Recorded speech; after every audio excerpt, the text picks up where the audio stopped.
Welcome to Chapter 20, Part 2. So here we have a question. So let's just get our brains warmed up with the question. Were functional group transformation, FGT, from a carboxylic acid to an ester? So this you're going to learn, if you haven't already, is esterification. This is actually Fischer esterification. It requires three things. And those three things are carboxylic acid, sulfuric acid, like a strong acid catalyst, and then an alcohol. And the alcohol portion comes from this group right here. So you can see that that is methanol. So when you go through here, you can see that there is methanol and acid. And then you have your carboxylic acid. So 3 is definitely fine. 3 and 6, that's no, that's a ketone, so that's no. 4, that is for an acetal. And 2 is a Wittig. And problem with 1, you still need the methanol. So A is your answer. Okay, which of the following is the most reactive in nucleophilic acyl substitution? Well, this is about our leaving group, which is our best leaving group on these carboxylic acid derivatives. The acid chloride, that's going to be your most reactive. So D is the most. And then this is an ester. This is an acid anhydride. So an acid anhydride, so this would be your leaving group, is your second. So then B is second. And then esters and then amides are like the least reactive for nucleophilic acyl substitution. All right, so chapter 20. This is just showing you the different groups. So this is the carbonyl group here. And then what is this group connected to the acyl group? If it's an OH, it's a carboxylic acid. If it's a Cl, it's an acid chloride. If it's an O carbonyl R group, it's an acid anhydride. And then we have two more. If it is another OR group, it's an ester. And if it's a nitrogen with carbons, it's an amide. And so these are different types of acid anhydrides. I do not require you to name them, but you can look. Amides, you need to look at how many hydrogens there are. And so if there's no carbons on the amide, it's a primary amide. This would be a secondary amide, and this would be a tertiary amide because there's no NH bonds. These are cyclic esters. They're called lactones, and they're named by the Greek alphabet of the substitution: alpha, beta, gamma, delta. This is a lactam. You'll see lactams in our antibiotics. Okay, so basically the reactions undergo nucleophilic acyl substitution.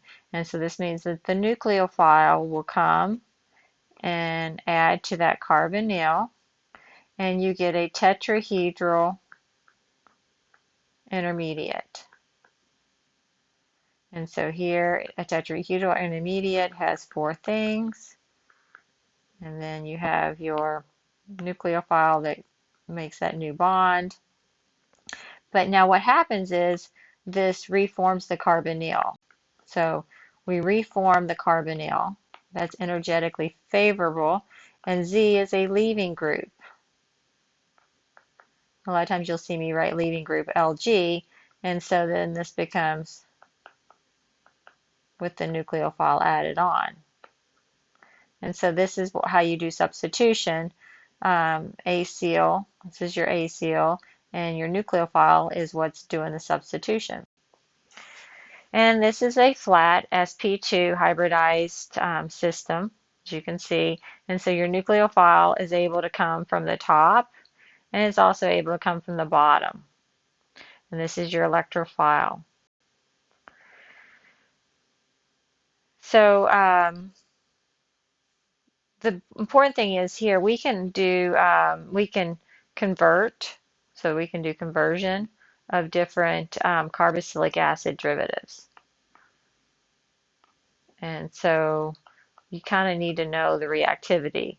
So the acid chloride is your most reactive. That's because Cl is the weakest base. And then your acid anhydride is second, which you can see.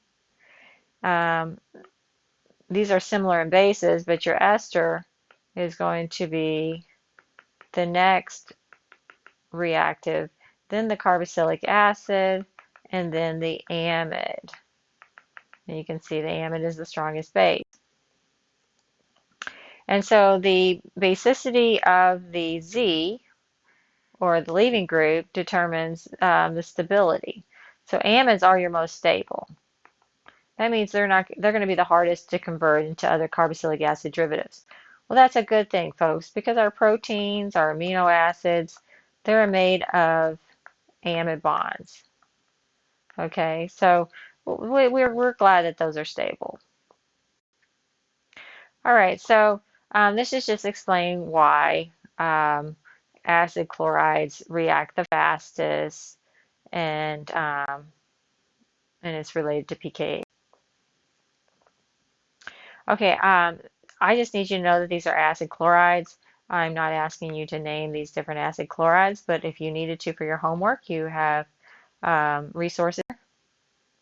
And this is anhydrides, so a lot of them are acidic, benzoic anhydride. Like I said, I'm not asking you to name them. Now, how do you make an acid anhydride? You take 2 carboxylic acids, and you're going to have to lose water. So a lot of times you add a dehydrating reagent, and then you make the acid anhydride. Okay, I'm going to go through this. Nomenclature of esters, you always name the alcohol group.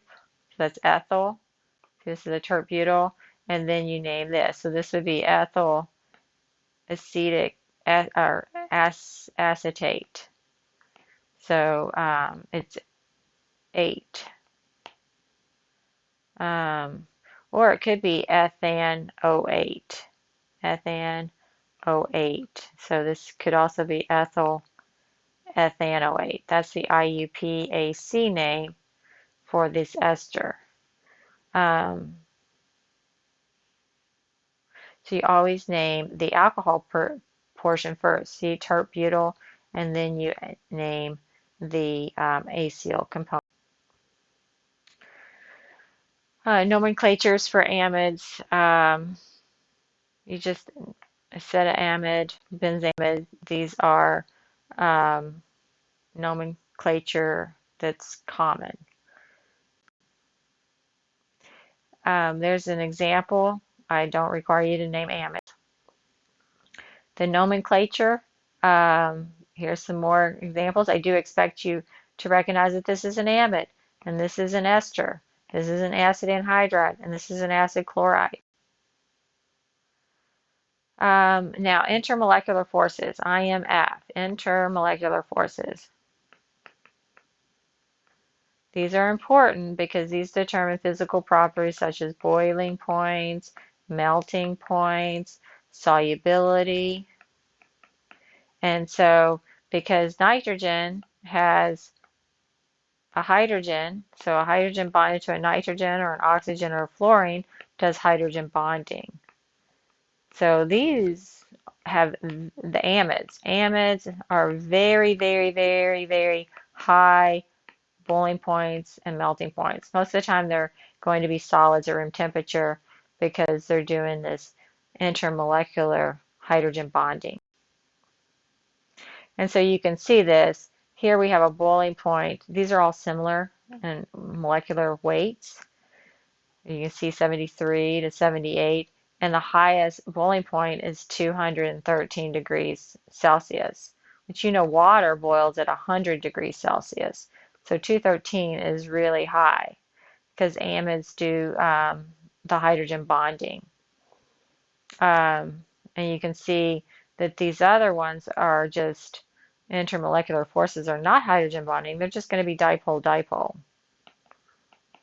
And dipole-dipole is less, so 80 degrees, 58, and 52.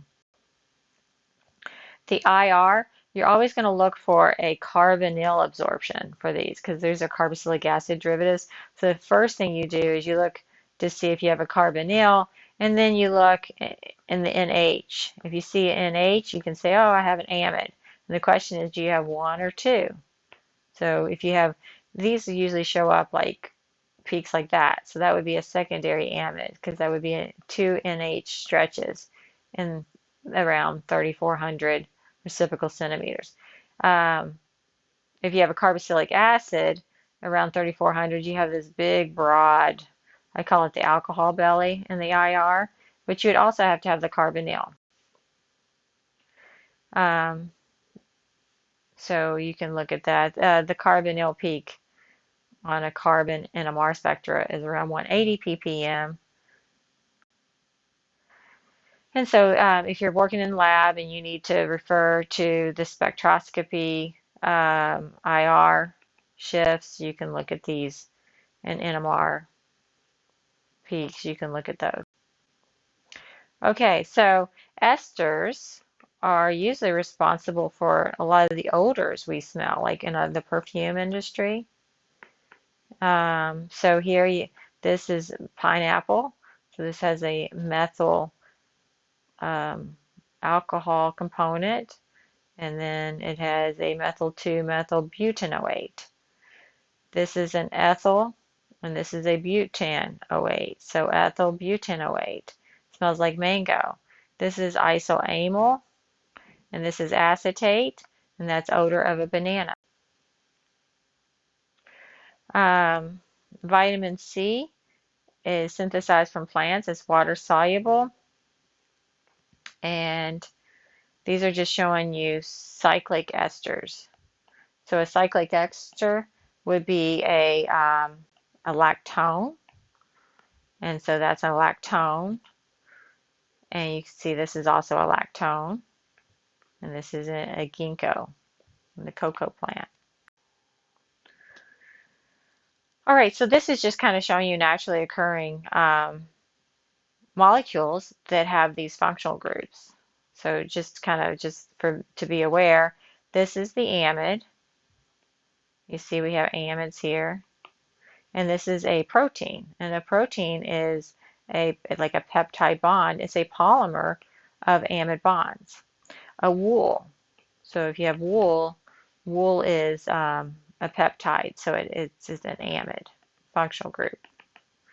This is showing you a molecule, which is a medicine, and it is a protein, and it has 4 amide bonds. So you can see the amide bonds.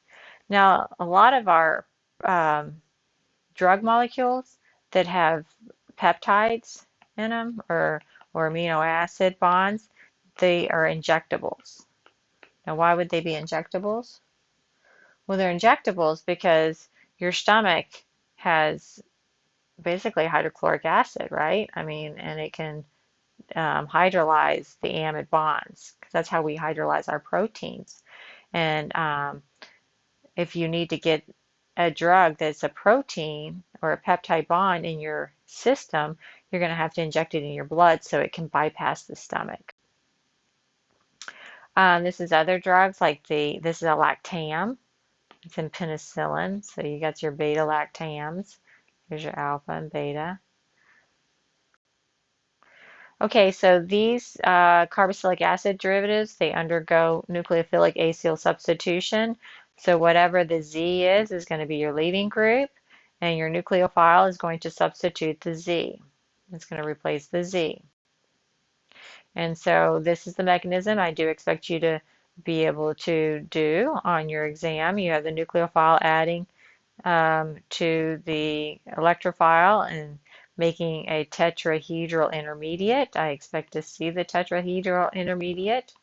Make sure you're adding your lone pairs and your negative charge and mechanisms. Now notice that these electrons come down to reform the carbonyl and your Z group leaves. So you got to reform the carbonyl. And that's different than the aldehydes and ketones. Now, these are your nucleophiles. So this would be a strong nucleophile because it has a negative charge. Water and alcohol are weak nucleophiles. Nitrogen nucleophiles they have lone pairs. And so this is a great leaving group. So you don't need acid, you know catalyst, okay, because of the leaving group. So here, the nitrogen nucleophile will add to the electrophile, form the tetrahedral intermediate. That will look like something like that. And then you'd have to, this would basically leave, and then you get a deprotonation to get an amide. Now, the problem with this, a carboxylic acid, this is not very reactive. It's not a good leaving group. You know OH is not a good leaving group. So this is why you have to have an acid. So that's going to have to protonate the carbonyl to make it more electrophilic of a carbon. And so now you could have something like methanol nucleophile come in, and then you can make your tetrahedral intermediate. So one of your POGLs will ask which compounds need, then you would deprotonate that. And then you'd have to protonate this again. Okay, so this is going to have to get, for the OH to be a good leaving group, it's going to have to get protonated because OH is a bad leaving group. You learned that in Organic 1. So, and then you get the reformation of the carbonyl with the leaving group to give you an ester. So that requires acid catalyzed because that's not a good leaving group. Amides are least reactive. They're going to require an acid catalyst. Otherwise, the reaction's not going to go. This is going to require acid catalyst. This does too. Esters require an acid catalyst. Why? Because OR is not a good leaving group, but HOR is alcohol, and it is a good leaving group. No acid catalyst here, no acid catalyst here. So acid anhydrides and acid chlorides do not require acid catalyst. Okay, so why does one leaving group go over the other? Sometimes it's just because you're going to reform this carbonyl, and one leaving group will go over the other. Sometimes it's a matter of concentration. So these are your nucleophiles. You see, that makes an acid anhydride. If you have an alcohol, it's going to make carboxylic acid. If you have an alcohol, it's going to make an ester. If you have an amide or amine, it's going to make an amide. So they're just showing you, usually when you have acid chlorides, you're going to have to use pyridine. Pyridine is a proton, we call it a proton sponge. And so it keeps, when you got Cl and you got H, what do you got? HCl. So that can get acidic. That's a strong acid. So a pyridine base will actually soak up the HCl and it'll keep the nucleophile to be nucleophilic. So in acid chlorides, typically you add pyridine and you can make an amide. Acid chlorides can make all carboxylic acid derivatives. In fact, that's usually where I start. And the way to make an acid chloride from a carboxylic acid, if you remember, you use thionyl chloride, and that will make an acid chloride. So amide formation, you just pick the different kind of amine, and then you can get your amide.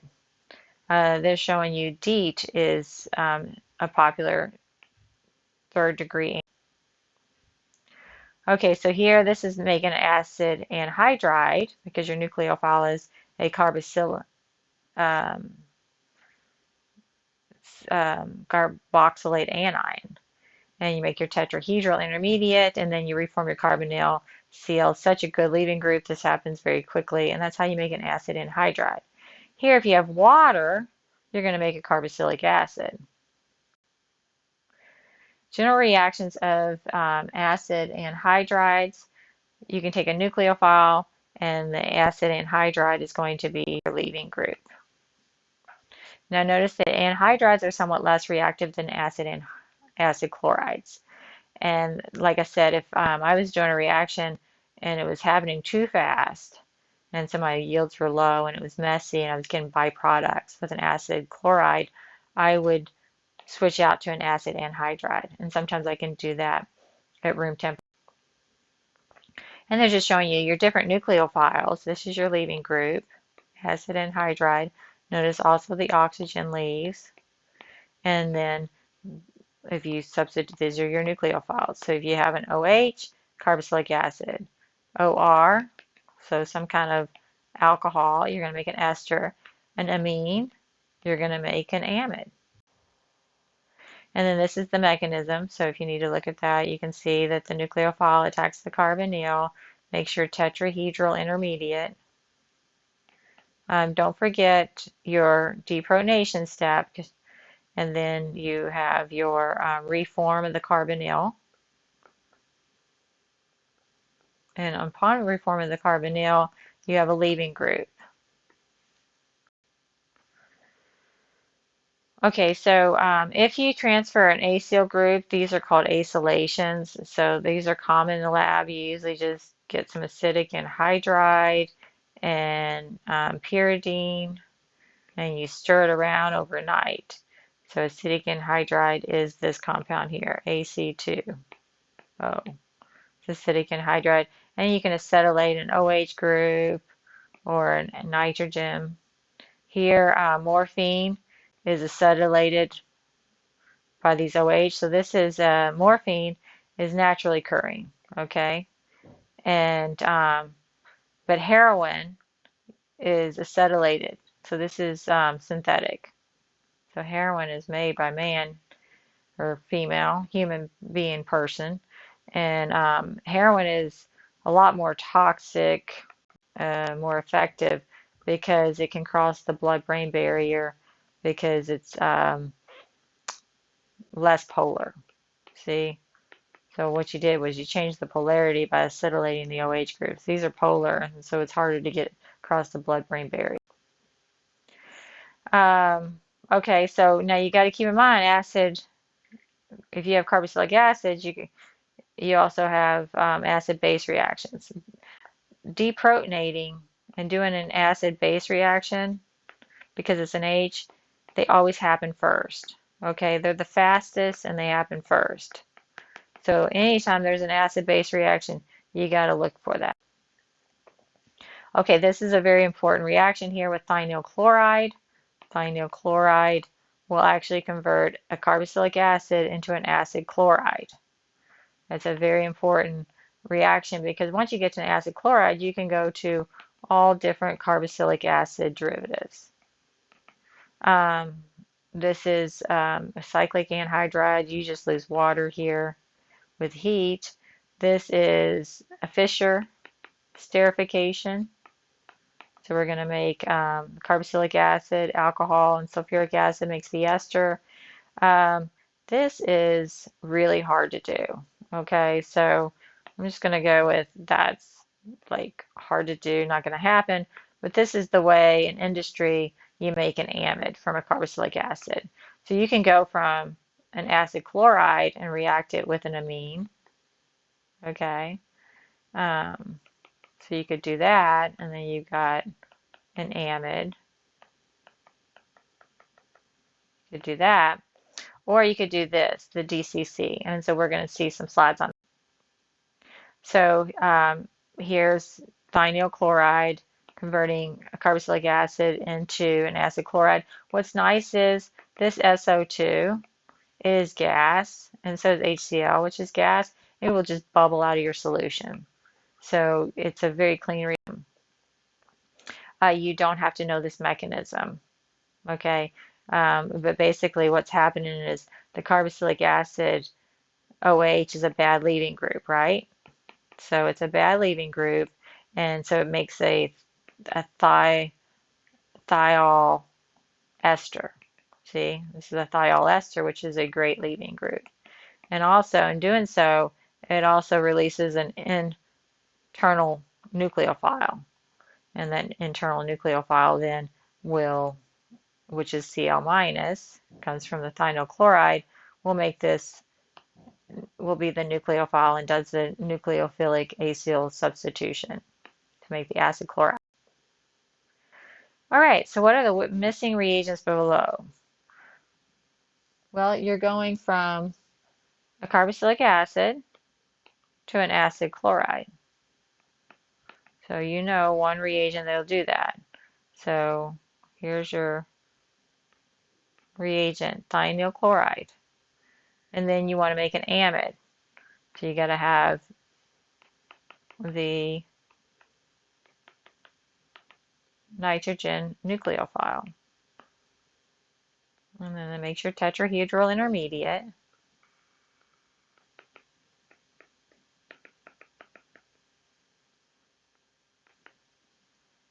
And you got to make sure you draw the right nucleophile on there. So the nitrogen, CH3, keep your lone pairs, and then the Cl. So that's your tetrahedral intermediate. And then you're going to reform the carbonyl, and the Cl is your leaving group. And that's how you get your product. Okay, so a Grignard. A Grignard is a great nucleophile. This is positive, so this carbon is negative. And acid chlorides are great leaving groups. So we form our tetrahedral intermediate.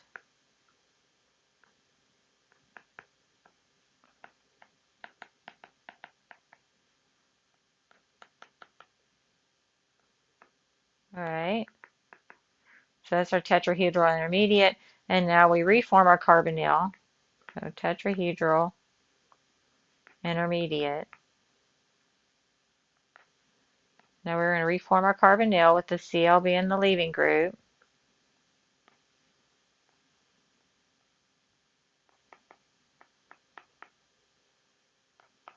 Now keep in mind, this is a ketone. And you have a ketone in solution with the Grignard. Well, you know ketones are very reactive with Grignards. So now you have to consider this. This is going to come and do nucleophilic addition, because that's the mechanism of ketones. So once again, we're going to have our tetrahedral intermediate.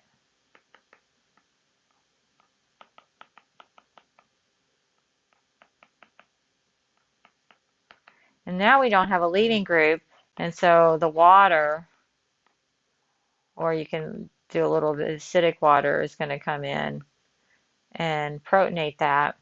And so you have a tertiary alcohol. So you can see that D is your answer there. This is just showing dehydration of carboxylic acids make the acid anhydride.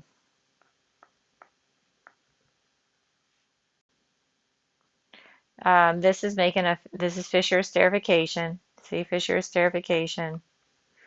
You need the carboxylic acid. Notice that it's going forward and backward. So a lot of times you're going to have to pull off the water, the Chantelay's principle, and you do a Dean-Stark trap. And so this is a little apparatus you hook up, and it fills up, you put some toluene in it, and then the water will collect at the bottom. And it's kind of nice because you distill it over and the water's coming over and it stays at the bottom. And this drives the reaction forward. So when you have an equilibrium, you go forward and backward. If you want to draw it forward, you got to remove the water. And so you can do that. So, and the alcohol portion becomes that portion of the ester. So the mechanism here, because the carboxylic acid, the OH, is not a good leaving group, so it's not very reactive, you protonate first. So don't forget to do that. You protonate first, you need an acid catalyst. And now your nucleophile can add to the carbonyl, and you form your tetrahedral intermediate. And then now we have to, and this is the reason why, how do you get your OR to be? Well, you're going to have to protonate the OH into a good leaving group, but pulling off water, elimination of water in the lab will pull this forward. And so what happens is you reform your carbonyl, make the you can also do base catalysis of Fischer esterification. However, most people do the acid because the first thing you do is you have an acid-base reaction. An intramolecular Fischer esterification will make the lactones, which we're not focusing on. And this is just showing carboxylic acids do acid-base reactions.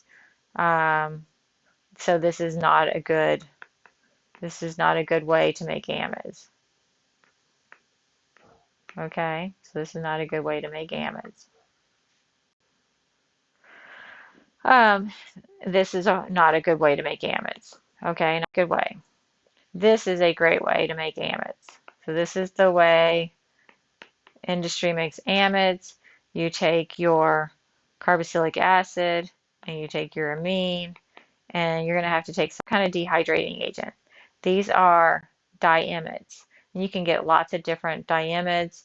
This is called DCC because it's dicyclocarbodiamide. So this carbo, the last C is for the carbodiamide. This is the diamide. Okay. Now what happens is the carbodiamide will absorb 1 molecule of water. So let's look where the water goes. There's an oxygen, and there's the H. And this is a urea. So urea, like from urine, this is urea. Okay, so this is urine. It's a urea. So the urea functional group is this here. And so this is how water is absorbed. Now, what happens here, and you're going to see in the next slide, this forms an ester with the OH. So it forms like a half ester, and this activates the OH into a great leaving group. And so once that's activated, so what you do is you take your carboxylic acid with your carbodiamide, you stir it around for maybe a half hour, an hour, and then you add your amide. And this nucleophile will then do the nucleophilic acyl substitution. So like I said, the first thing you do is you take your carboxylic acid and you just add it with the DCC, and you're going to form something like this. Oxygen is going to bond to that oxygen's going with it, so that's going to bond to the carbon, and then this H here is going to get delivered to the nitrogen. And so the rest of this is, well,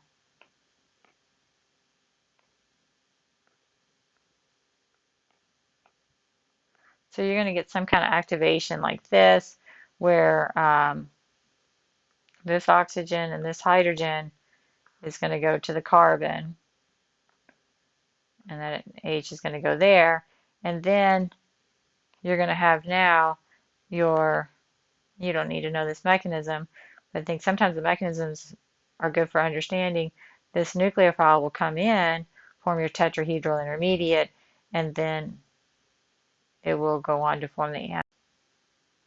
So you see here, you get a deprotonation, so it added to the nitrogen, and then this oxygen adds to the carbon, and this is the activated ester. So no longer do you have an OH, which is a bad leaving group, you have an activated ester. And so that's a great leaving group. So now you're ready for the nucleophile to come in. And so here's you got your nucleophile, you form your tetrahedral intermediate, and this is going to collapse down, and this is going to leave. And when it leaves, it's also going to take, that nitrogen is going to take one of these hydrogens. I guess, where did it get the hydrogen here? It took the hydrogen somewhere. Took it from here. Okay. And that's how you get an amide, and you can do this at room temperature. And so this was actually really a big deal to be able to use these carbodiamides to make amides. Okay, reactions of esters. Esters can get saponified. So saponification, and you can also do transesterification. Saponification is like it sounds. It makes soap. It is how soap was made a long, long time ago. So you take an ester and you can make carboxylic acid, or this is in base. So if you take sodium hydroxide, this is going to tetrahedral intermediate, then leave. And because carboxylic acids get deprotonated, this makes the soap. If this R is a real big group, like 18 carbons, this is soap. Okay, and we'll see some slides on that. But that's called saponification, when you convert an ester to a carboxylic acid. Esters to amides, they're okay. They can happen. You're going to need a little bit of acid chloride, or a little bit of carboxylic acid. See, because the OR is, the ester's a weak leaving group, so you're going to have to protonate. So you will need some acid catalyst to protonate that, and then you can do the conversion. This is just showing you if you do it in base. And this is showing you the mechanism if you do it with sodium hydroxide. And the carboxylate is resonance stabilized, so this becomes a really nice reaction. And this is showing you lipid hydrolysis. So if you look at a triglyceride is 3, tri is 3. This backbone here is glycerol, okay? So glycerol, you can actually eat glycerol. Glycerol is put it like in ice cream, it's put in makeups and stuff. It's very non-toxic. Now keep in mind, if you just have 2 carbons, ethylene glycol, which is antifreeze, this will kill you. Like, you know, crossbones, right? The crossbones. I'm trying to draw my crossbones here, folks. Yeah, this is toxic. This will kill you. But this is non-toxic because we can metabolize it. We cannot metabolize antifreeze. So in our cells, we have this triglycerol backbone, and it's like a docking station. And these fatty acids will come in. See, the R groups have like 11 to 19 carbons. So you can have these long chain fatty acids that come in, and then you do an esterification, and you can add them. And the body can do this. This is just showing you. So lipid hydrolysis, the enzyme lipase will catalyze this, but basically the water is your nucleophile, and it comes in, and then this is going to leave. So this is how you get glycerol, and you can get the 3 different fatty acids.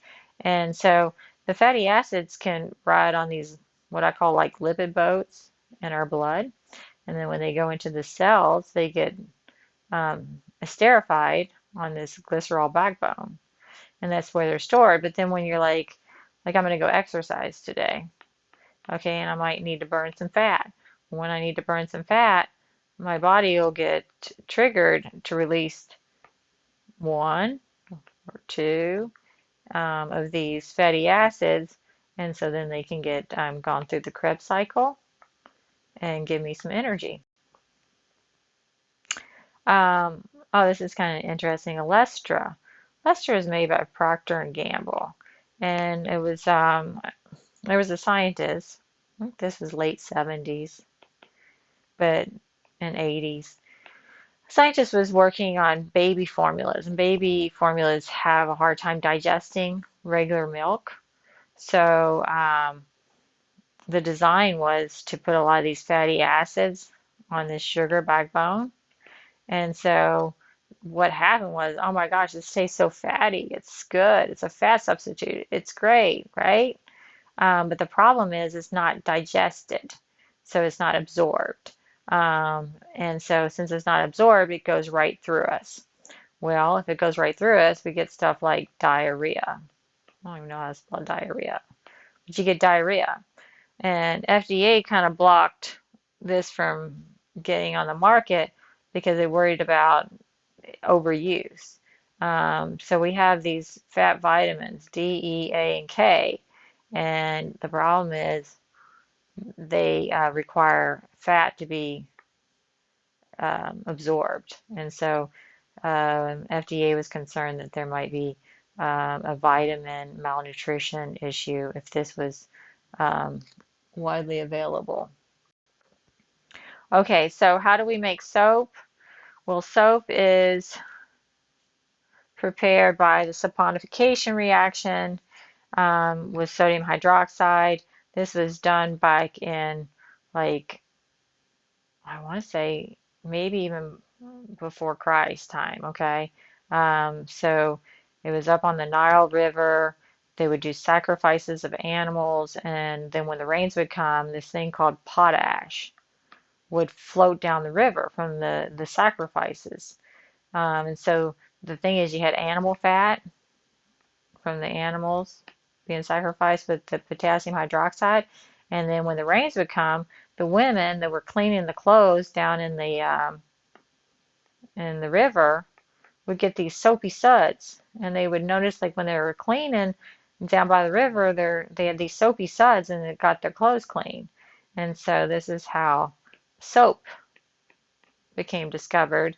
And so basically you take a triglycerol, you add some base, and this is a saponification reaction, and these are soaps. And they have fatty tails and polar heads.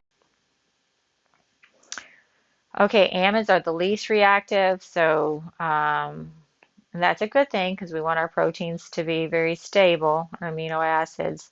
But you can use base or water and acid or water or conditions.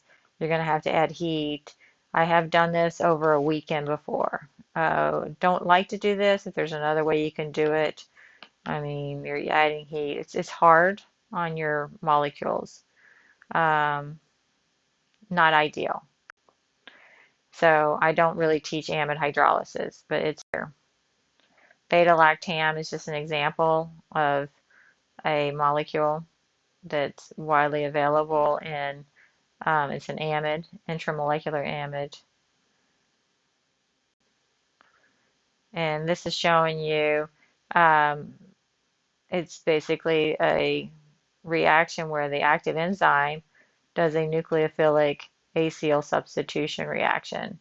And that's how the beta-lactam penicillin works, to shut down the bacteria. All right, so this is kind of helpful here, if you know how to read it. It's how you can convert one to the other.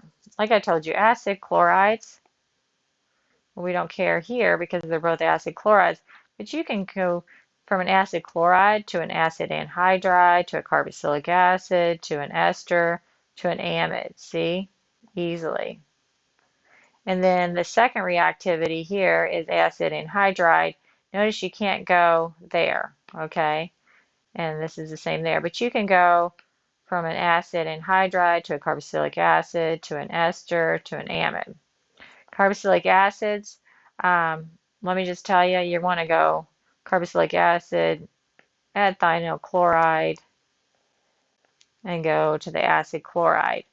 If you want to go to an amide, you're going to need the amine and DCC. Esters can go easily to carboxylic acids and amides. And then amides can go to carboxylic acids, but like you're going to have to use water. You're going to have to either use acid or base, and you're going to have to heat it. Natural fibers. Our fibers are polymers, meaning repeating patterns of certain functional groups and molecules. Cotton and linen are made of sugars, cellulose. That's why when you put it in the dryer, you're breaking up these hydrogen bonds. See the OH? They form hydrogen bonds. Those are wrinkles in your clothes, folks. And so if you put them in the dryer, you break up those hydrogen bonds. And so that's because our cotton and linen are made of repeating units of cellulose. But here are repeating units of amides. So this wool and silk are amide bonds. Nylon is a synthetic fiber made from amines and acid chlorides. So this is the type of reaction to make such polymers. These are synthetic polymers. Polyethylene terephthalate is an ester. So you see that those are esters. Polyester, what do you think that functional group is? Ester. Biological acylations. So our compound that does acylations is acetyl-CoA. So you see that in your biological studies. And this is just showing you how choline is acylated with acyl-CoA. And this is showing you that cholesterols will, so these fatty acids will travel on these, what I call like lipid boats, cholesterol boats, through an ester. And then it can also get hydrolyzed and added onto a triglycerol. All right, so what is the major product in the following reaction? Well, you need to recognize that this is a carboxylic acid. And you need to recognize that this is a ketone. So, carboxylic acids, I usually try to react them with thionyl chloride. So you can make an acid chloride. All right, so you have that, you have that, and you have that. Now, cuprate will do one addition. So the cuprate is special, and it will do one addition here. So, and then you get your tetrahedral intermediate.